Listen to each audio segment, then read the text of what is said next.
보이고 있습니다. 최근에 증시에서 하이닉스도 또 빠르게 반등을 한 측면도 있고요. AI 여전히 빠지지 않는 테마이기도 하죠. 그런데 그 AI의 심장부라고 할 수 있는 곳, 당연히 이제 머리로 봤을 때는 설계 측면에서도 그렇고 미국을 빼놓을 수가 없는데 그 손발 역할을 하는 나라가 있죠. 바로 타이완입니다. 타이완은 어떻게 전 세계가 주목하는 반도체 중심지가 됐을까요? 또 AI 주도권도 잡고 있고요. 미래생활사전 시간에 깊이 있게 한번 들어보시죠. 서울경제신문 송일아 기자와 함께합니다. 안녕하세요. 네, 안녕하세요. 역시 그 핵심 기업 하면 엔비디아를 빼놓을 수가 없고 그렇죠. 엔비디아 하면 젠슨 황 CEO인데 얼마 전에 중동에 트럼프 대통령이랑 같이 갔었죠. 네, 지금은 타이완에 가 있더라고요. 그렇습니다. 그야말로 동해번쩍 서해번쩍 하시고 계시죠. 에너지가 넘쳐나십니다. 이 젠슨황 엔비디아 CEO는 지난주에 트럼프 대통령의 중동 순방 일정에 동행을 했다가 미국으로 바로 돌아가지 않고 이제 타이완으로 날아갔는데요. 이 타이완에서 매년 이맘때쯤 열리는 그 IT 전시회 컴퓨텍스에 참석하기 위해서입니다. 이 컴퓨텍스는 어제부터 이제 나흘 일정으로 열리고 있는데 이 젠슨황 CEO가 공식 개막 하루 전인 19일에 이 기조연설을 했어요. 한 5천 명 앞에서. 근데 사실 보통 이 정도로 바쁜 스케줄을 가진 CEO면 그 기조연설 일정에 딱 맞춰서 이제 몇 시간 전에 들어갈 법도 하잖아요. 네. 근데 16일 날 들어가셨단 말이죠. 그러니까 이 타이완이 바로 황 CEO를 낳은 국가이기도 하고 행사 며칠 전에 미리 도착을 해서 이제 TSMC 같은 이제 대만 내 대표 IT 기업 이 수장들 30여 명과 만찬도 했고요.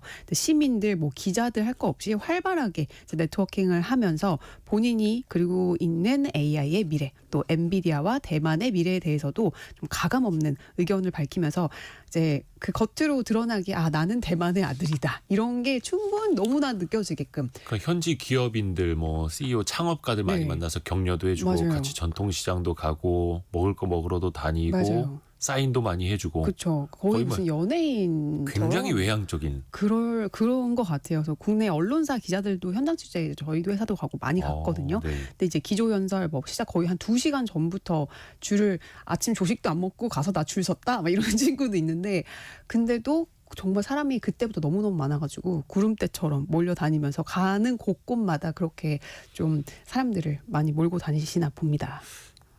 작년에 CES 때도 그렇고 네. 젠슨 황의 기조연설 거의 콘서트 기다리듯이 그렇죠. 사람들이 또 환호하면서 네. 지켜보기도 하고요. 그 컴퓨텍스라고 했거든요. 아까 네. 그 타이완에서 열리는 IT 전시회. 네.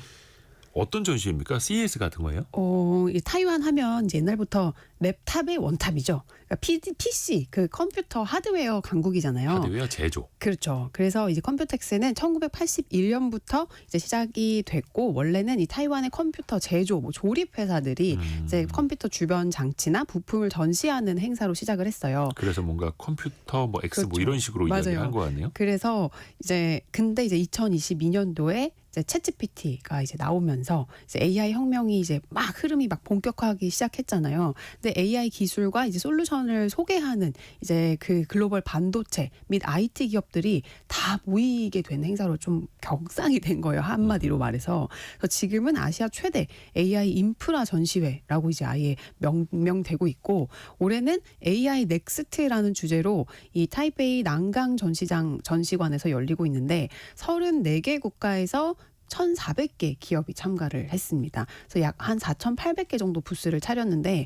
이 참가 기업 수로만 보면 이 전 세계 최대 IT 가전 이제 박람회인 CES의 한 3분의 1 정도밖에는 안 돼요. 예.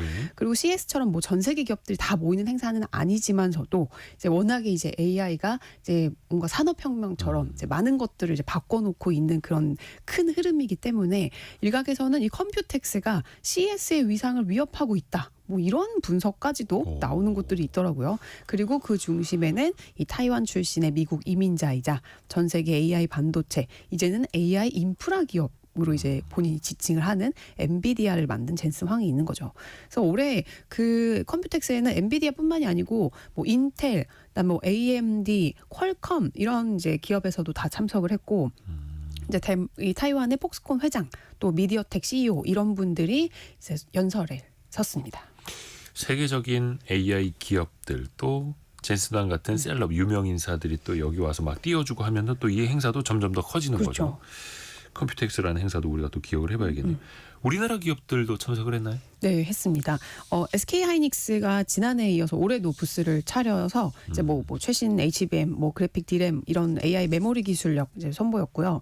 뭐 젠슨왕도 왔더라고요. 그 부스에 같이 어저께. 또 뭐 사인도 그렇죠. 하고. 사인해주고. 삼성전자는 원래는 이제 전시 부스를 차리는 방안을 검토를 했다가 이제 불참하기로 최종적으로 결정을 했어요. 삼성전자가 참석을 안 했어요. 안 했습니다. 어떤 이유에서인지 이제 다들 약간 예상하는 그 이유일 것 같은데 대신에 자회사인 삼성 디스플레이가 처음으로 참가를 했고요. 그래서 뭐 AI 기기용 고해상도, 뭐 고주사율 OLED 이제 패널을 소개하는 그 프라이빗 부스를 마련을 했습니다. 네. 중소기업 중에서는 모빌린트, 그다음에 한미 마이크로닉스, 파두 같은 이제 반도체 및 이제 게임 업체들이 좀 참가를 했고요. 이따 또 언급을 드리겠지만 전체적인 이제 분위기로 봤을 때 이 AI 넥스트, AI라는 거대한 흐름에서 한국 기업들이 좀 고전하고 있다. 네, 이런 분위기가 좀 감지가 되는. 타이완 같은 경우에는 자기네 안방에 거대한 행사 마련해 놓고 전 세계 AI 기업인들 다 불러 모으고 있는데 우리나라 기업은 그냥 초대 손님? 그리고 삼성전자마저도 네. 부스를 차리지 않는. 초대 조금 손님도 아닌 것 같아요. 돈 내고 가는 거니까 전시회는. 그 언론 뭐 외신도 그렇고 뭐 한국 코리아 패싱 뭐 이런 단어들이 계속 나오더라고요. 그래서 좀 마음이 아팠어요. 약간 그 AI 중심이 아니라 너무 또 변두리에만. 네. 조금 안타깝긴 합니다. 젠슨왕의 기조연설. 네. 어떤 내용 담겼는지도 한번 들어볼까요? 네, 젠슨 황 CEO는 약 100분 동안 혼자서 기조연설을 이제 이어갔는데 이 연설을 한 줄 요약하자면 엔비디아는 이제 단순하게 AI 칩 만드는 회사가 아니다. 그리고 AI 시대 필수 인프라를 설계하는 회사가 됐고 타이완을 그 핵심 파트너로 삼겠다라는 얘기예요. 그래서 이 데이터 센터가 앞으로 AI 팩토리로 진화를 해서 이 새로운 가치를 창출하는 인프라가 될 거로 전망을 했는데 세계 최고 수준의 AI 인프라를 대만과 협업을 해서 만들 거라고 이제 깜짝 발표를 했고요. 뭐 앞으로 AI가 물리학, 생명과학, 의학, 뭐 양자학 컴퓨팅까지 다양한 이 학문과 산업이 AI를 통해서 지금의 한계를 넘어설 거라고 확신을 하고 있는데 네. 앞으로 모든 국가와 산업은 엔비디아가 구축하는 이 지능 인프라를 필요로 할 텐데 그거를 엔비디아가 대만과 같이 만들 거라는 거죠. 그러니까 대만을 대표하는 이 제조기업인 TSMC와 폭스콘 또 이 타이완 정부와 함께 초대형 AI 생태계를 구축할 계획을 밝혔고요. 타이완이 사실은 지금까지는 뭔가 다른 나라 제품을 대신 만들어서 납품하는 그런 국가로 우리가 생각하는 경향이 있었잖아요. 위탁 생산. 그렇죠. 근데 여기에 엔비디아가 참여를 해서 이 타이완을 자생적인 AI 강국으로 만들겠다는 뜻을 거듭 강조를 했습니다. 좀 부럽습니다. 근데 어떻게 보면 이제 타이완에 AI 관련된 생태계를 조성을 네. 한다라는 거잖아요. 그렇죠. 그러니까 미중 간에 계속해서 뭐 관세전쟁, 무역 갈등, 첨단 기술 제재가 있어도 그러면 이제 동아시아 입장에서 보면 별도의 공급망이 생기는 효과가 있을 수도 있겠고. 그렇죠. 엔비디아 입장에서는 좀 위험을 분산시키는 효과도 있고 그리고 타이완이 이미 그 AI 생태계가 굉장히 잘 갖춰져 있기 때문에 엔비디아로서는 저는 최선의 선택이지 않았나라고 생각이 들긴 하더라고요. 엔비디아의 구상에 따르면 이 타이완 폭스콘은 엔비디아의 이 블랙엘 GPU 10,000개를 탑재한 AI 슈퍼컴퓨터를 구축을 하고요. 네. 이 TSMC는 이를 AI 연구 개발에 활용할 예정입니다.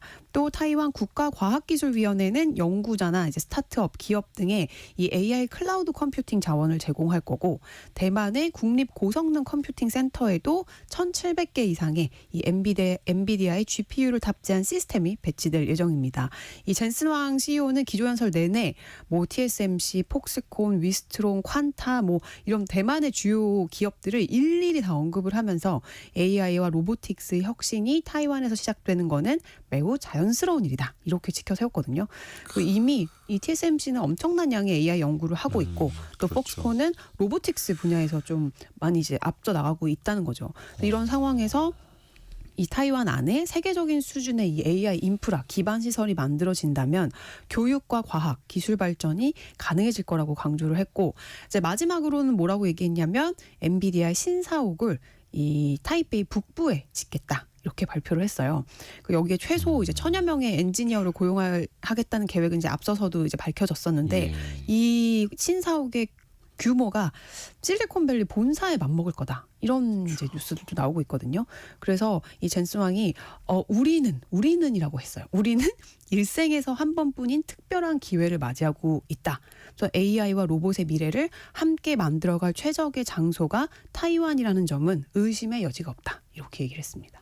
그러니까 참 모국에 대한 사랑이 굉장히 그게 느껴져요. 아니 9살 때 이민 갔는데 그게 그럴 수 있을까요? 그러니까 본인의 뿌리라고 또 생각을 하는 거 왜 같고. 뭐 이발하러 가야겠다 막 이런 로컬 식당들도 엄청 많이 가고. 그러니까 전통시장도 많이 찾아가고 머리도 타이완 맞아요. 간 김에 거기서 깎고 네. 뭐 이런 식으로.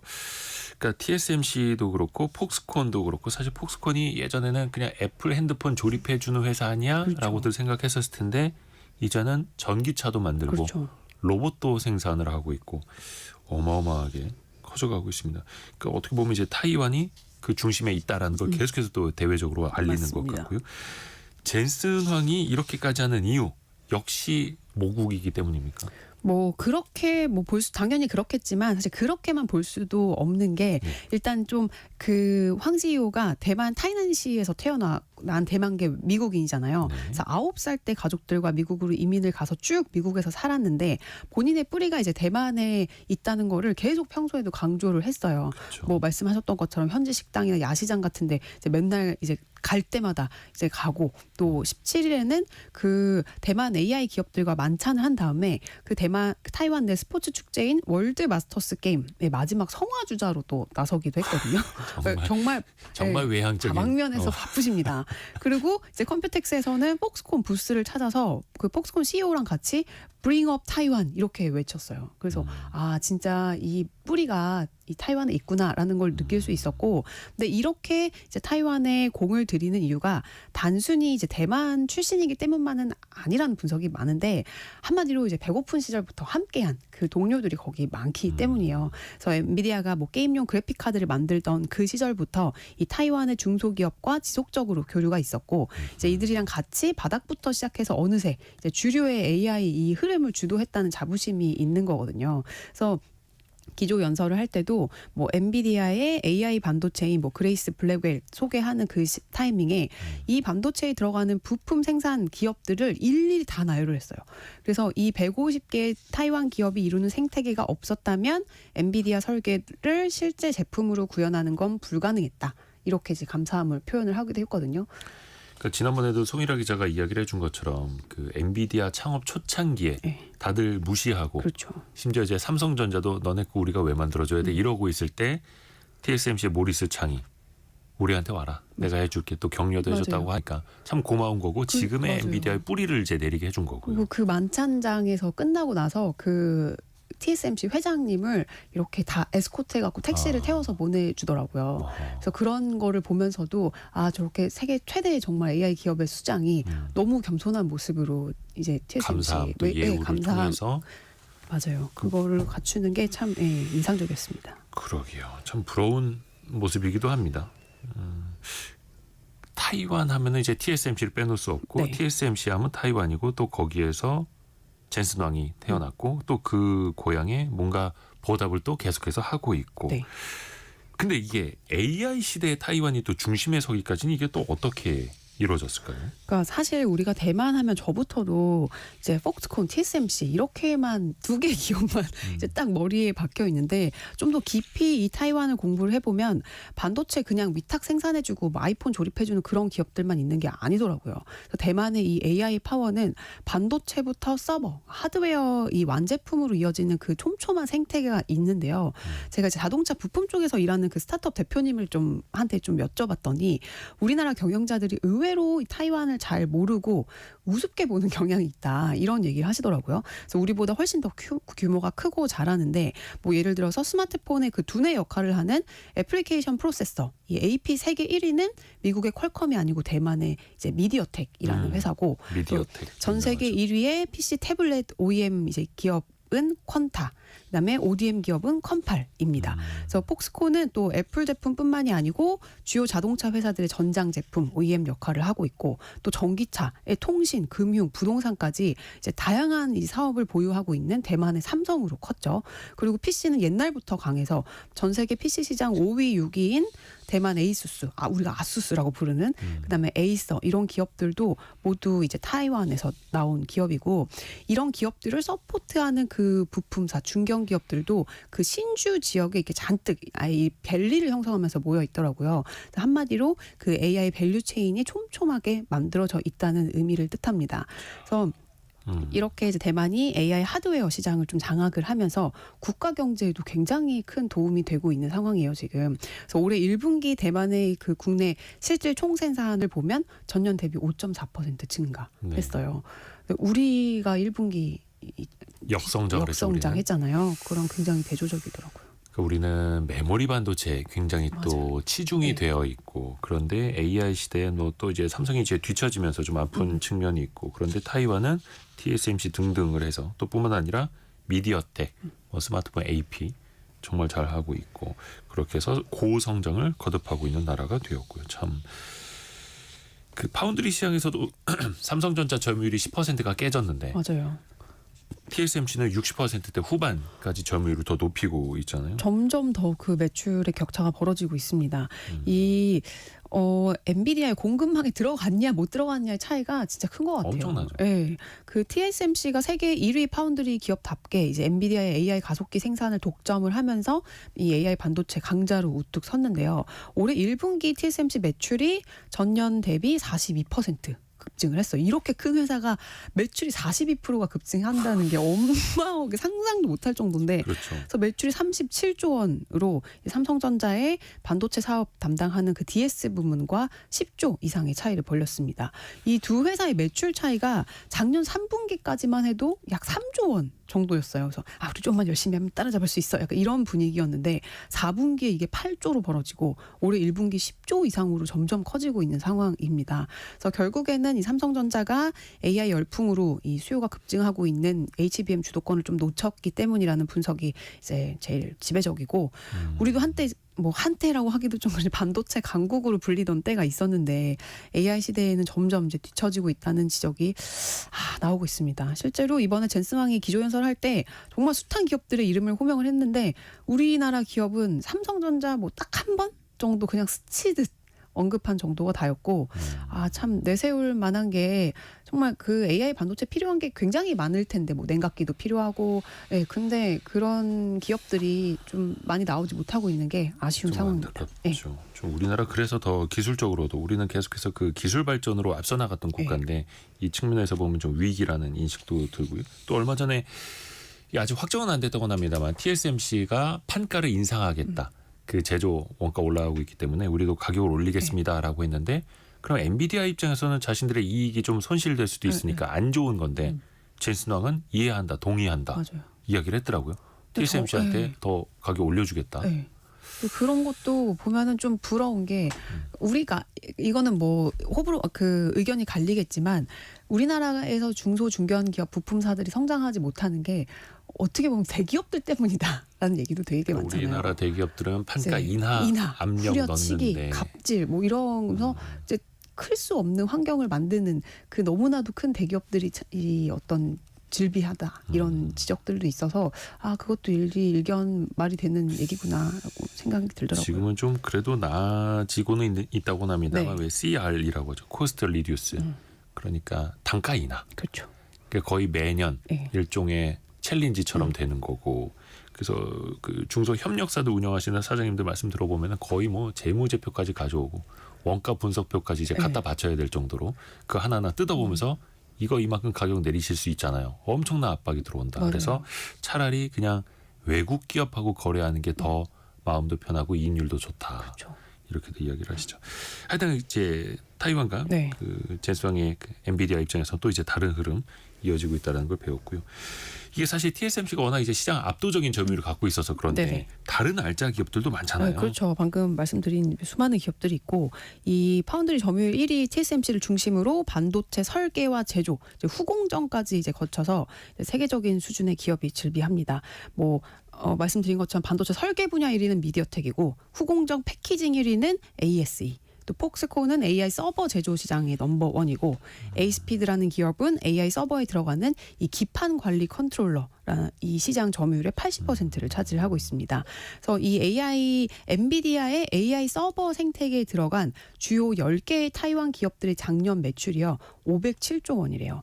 우리나라 1년 예산이 600조 원 정도 되는데 네. 이제 그 정도에 맞먹는 이제 매출을 올렸고 이게 전년 대비 약 15.7% 증가한 수준이라고 합니다. 그래서 같은 기간 영업이익은 약 20조 원으로 한 30% 가량 증가했고요.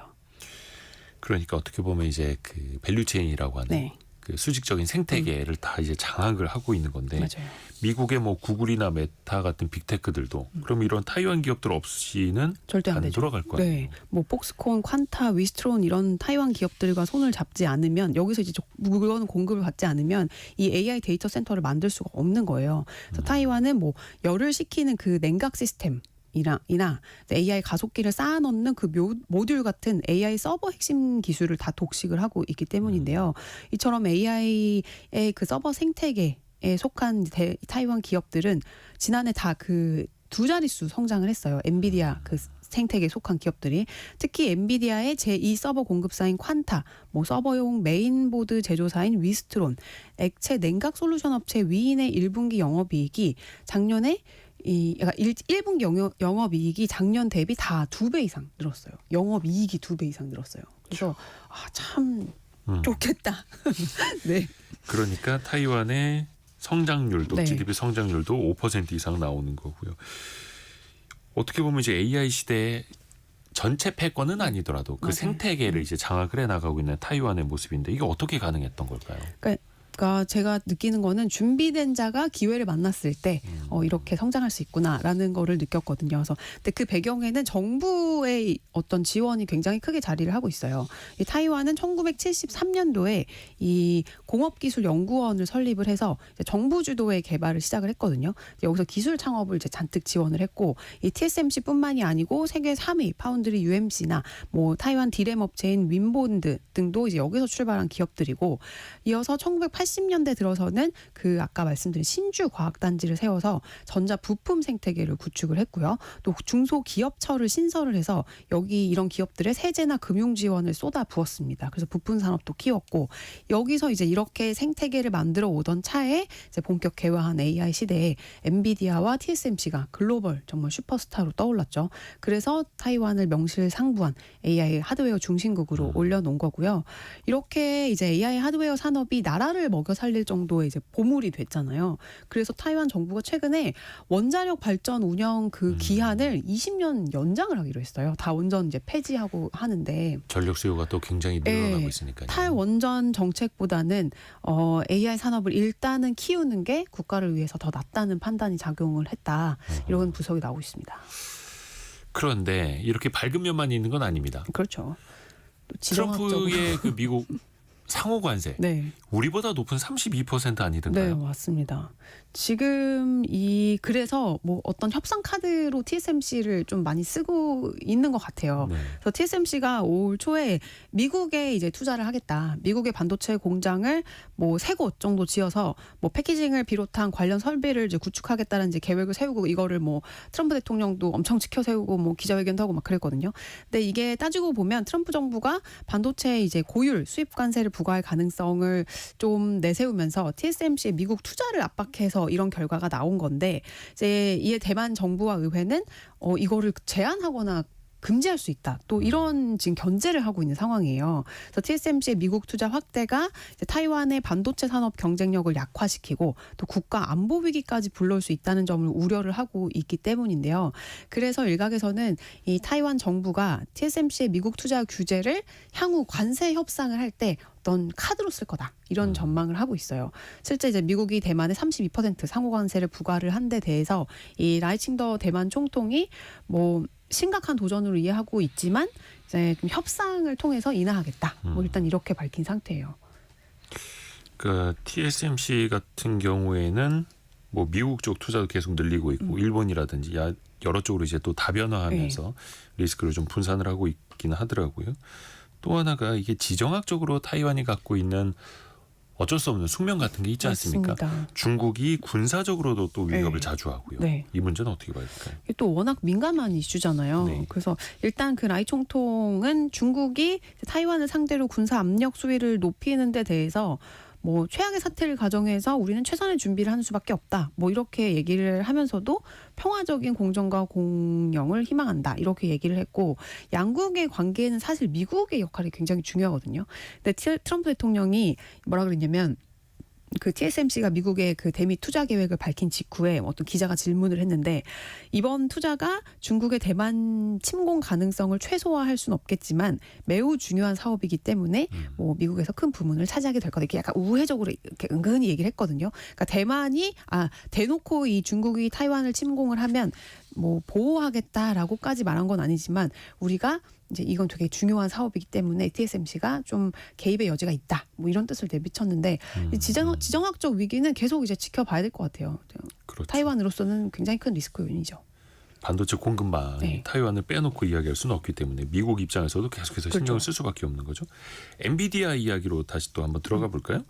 이번에 젠슨 황 CEO가 뭐 중동 갔다가 이제 타이완 갔다라고 했는데 중동 지역에서 최근에 장사를 잘하고 왔더라고요. 아우, 잘 팔고 왔습니다.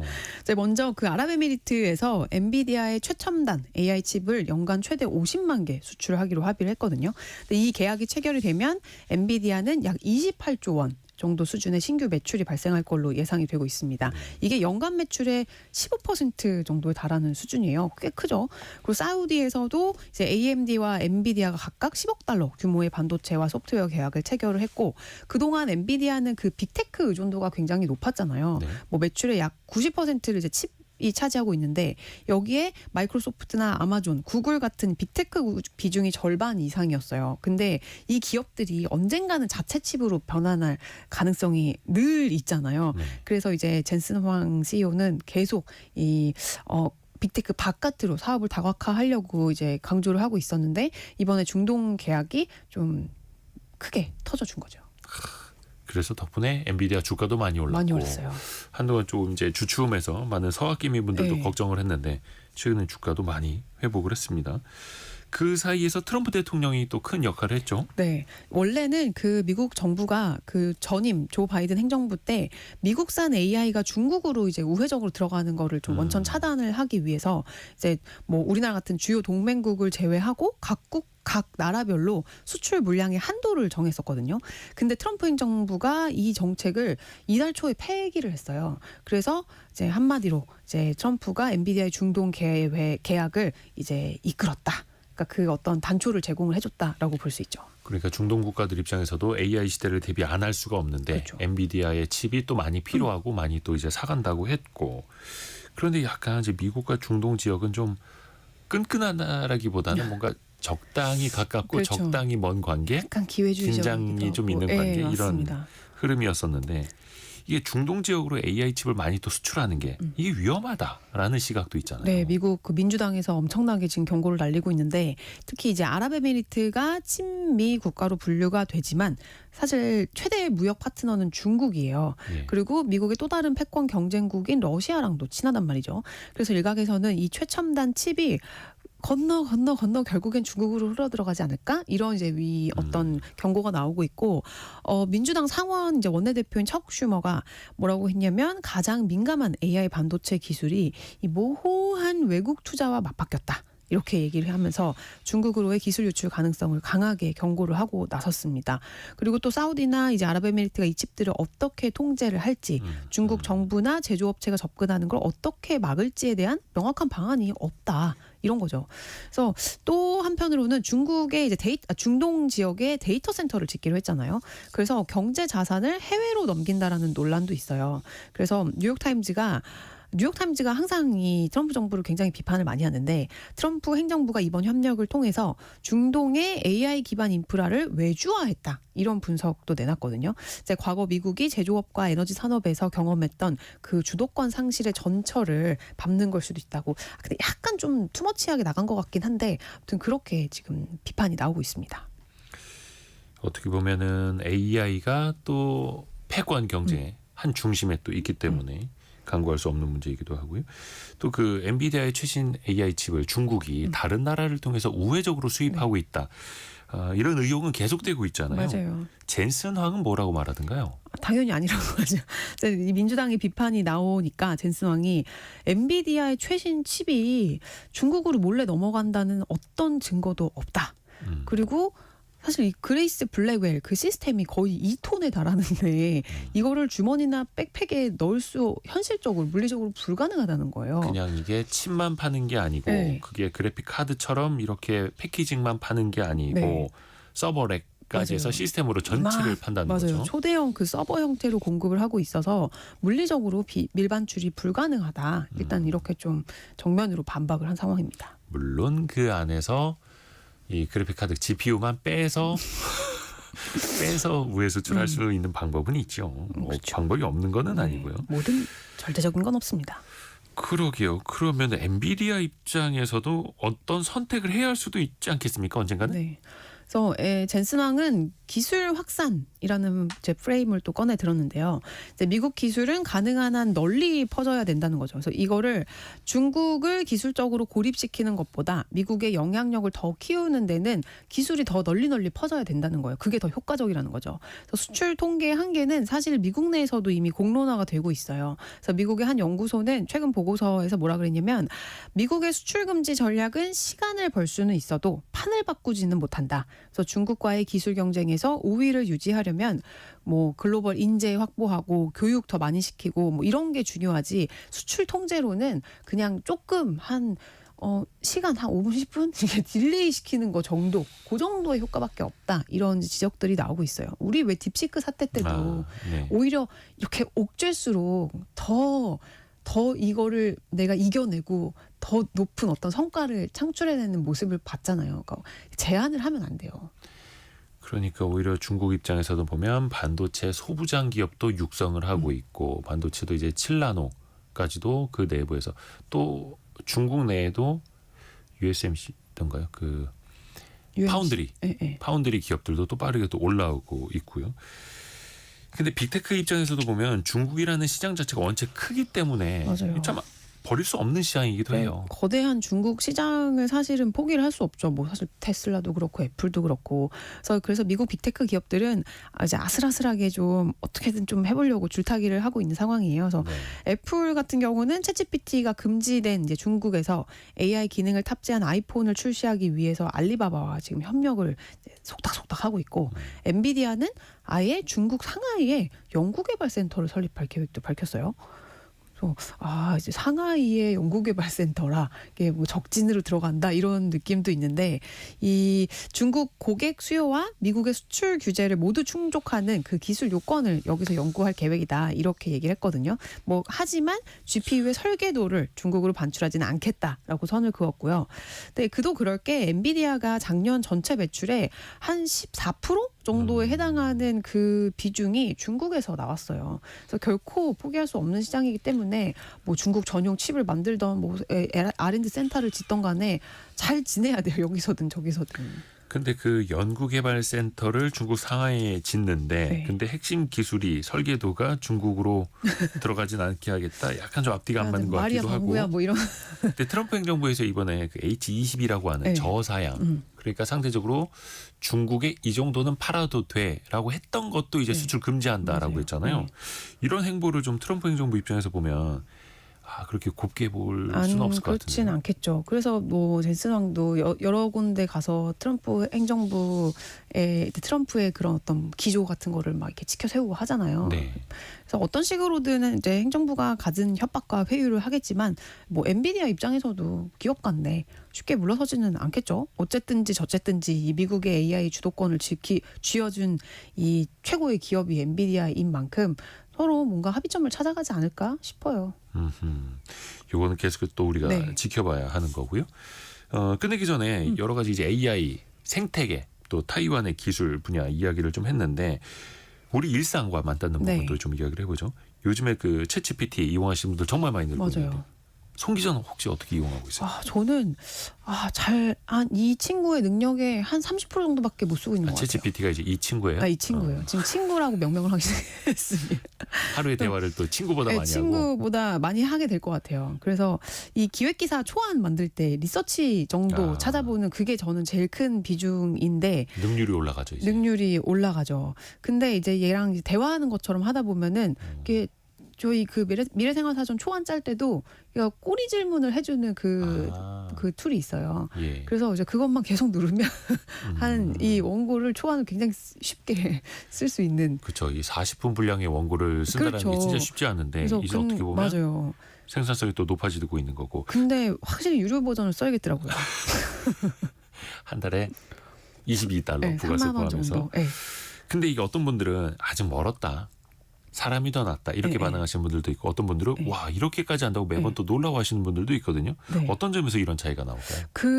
확실하게 말씀드릴 수 있는 게 아직 멀었다라고 하시는 분들은 제대로 못 쓰고 있는 거다. 아하. 네, 그거는 맞는 것 같아요. 그러니까 저도 아직 부족하지만 이제 어떻게 물어보느냐에 따라서 혹은 어떻게 이 친구를 규정하느냐에 따라서 능력이 천차만별이거든요. 근데 제가 여러 이제 뭐 영상도 보고 뭐 다 해봤는데 제일 효과적인 거는 이거를 손가락으로 검색을 하지 말고 말을 하는. 그러니까 얘를 대화를 통해서? 목소리로 이 AI 챗 GPT를 이용하면 생각보다 더 고차원의 이 어떤 대답을 얻으실 수 있습니다. 어떤 식으로 활용하고 있어요? 그러니까 우리가 엑셀을 잘 모른다고 엑셀한테 물어볼 수 없잖아요. 그쵸. 파워포인트 잘 모른다고 파워포인트한테 물어볼 수 없는데 AI한테는 너를 어떻게 하면 잘 쓸 수 있니라고 물어볼 수가 있어요. 그래서 저는 이제 그 기사 쓸 때 그 기사에 맞는 그래픽을 만들어 달라는 질문을 종종 하는데 이때 제가 머리에는 그 이미지가 있는데 이거를 검색을 칠 때는 뭔가 어떻게 해야 될지 잘 모르겠단 말이죠. 그럴 때 기사를 그냥 쭉 붙여가지고 내가 이런 기사에 맞는 그래픽을 만들 건데 여기에 맞는 그래픽을 만들 프롬프트를 너가 알려줘. 오히려 그러니까 역으로. 그러니까 이 AI에게 친구한테, 주문하는 이 프롬프트도 사실은 디테일해야 하고 맞아요. 그 프롬프트를 잘 입력을 해야 하는데 그 프롬프트마저도 네. 이 명령어마저도 AI한테 물어볼 수 물어봐요. 있어요. 그리고 그거를 할 때는 대화할 때는 이제 손보다는 말로 해라 하면은 뭔가 확실히 좀 더 퀄리티가 좋아지더라고요. 그렇죠. 또 이거를 또 많이 활용을 해야 생산성도 높아지는 거고 나도 직원 한 2-3명을 부리는 사람처럼 또 일을 할 수 있는 거고요. 오늘 서울경제신문 송일아 기자와 함께 또 다각도로 살펴봤습니다. 고맙습니다. 네, 감사합니다. 라디오 정보